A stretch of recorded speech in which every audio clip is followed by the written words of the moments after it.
முன்னொரு காலத்தில் ஒரு பாட்டி சுடச் சுட மணக்க மணக்க வடை சுட்டு விற்று கொண்டிருந்தார். அந்த வடையின் வாசம் ஊரையே தூக்கியது. அப்போது அங்கு வந்த ஒரு காகம் யாருக்கும் தெரியாமல் ஒரு வடையை திருடிக்கொண்டு பறந்தது.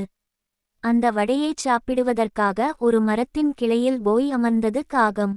அப்போது அந்த வழியாக வந்த ஒரு நரி காகத்தின் வாயில் இருந்த வடையை பார்த்தது. எப்படியாவது அந்த வடையை தான் தின்றுவிட வேண்டும் என்று நரிக்கு ஆசை வந்தது. நரி தந்திரமாக பேசியது, காகமே, உன் இறக்கைகள் எவ்வளவு அழகாக இருக்கின்றன.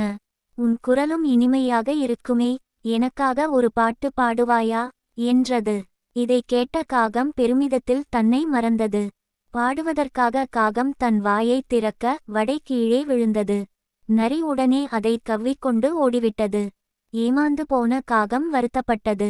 நீதி: பிறரின் முகஸ்துதியை புகழ்ச்சியை நம்பி ஏமாறக்கூடாது.